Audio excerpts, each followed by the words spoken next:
joining us again in these uncertain times that we find ourselves. No problem at all, Dan. Mate, look, a question that we've been getting from a lot of our clients lately is around the media coverage that the virus has been receiving and the economic effects. If we look to the markets, probably 3 weeks ago we hit the low. We've sort of turned around from there with still a lot of uncertainty around that. But I think it's very much a doom and gloom message from the media at the moment. What are your thoughts around that?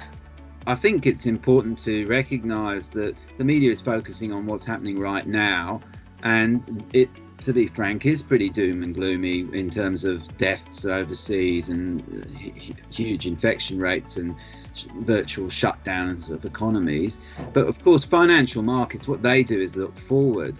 And so you mentioned how it was a number of weeks ago, actually on the 23rd of March, we had a low in the market. And since then, the market has recovered quite strongly, up 20% basically from its low to yesterday's close. The reason markets have recovered is there are signs that infection rates are being affected by the lockdown. So it seems like, using the jargon, that the curve is being flattened, and that is a precursor to lockdown measures being eased and hopefully economic activity recovering. So markets are looking forward to that. You can argue that the markets have run quite hard, and will we see the same sort of recovery in the real economy that the markets have seen in terms of such a rapid rise back up? The reality is probably not. And what we'll see is we're going to probably see some more volatility in equity markets to reflect that.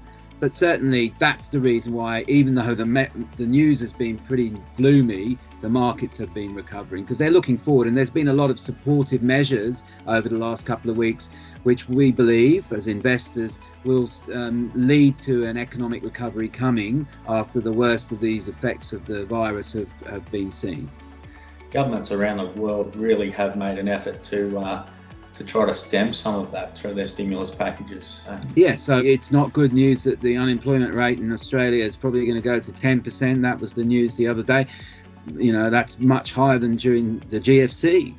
But without the intervention of the government, with the job keeper package, for example, that unemployment rate would have been much higher still.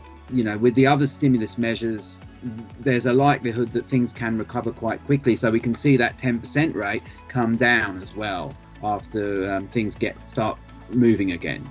Definitely. Thanks very much for joining us again, Hick. No problem at all, Dan. I'm always happy to chat. So until next time. Brilliant. Thanks very much, Hick. Great. Thank you.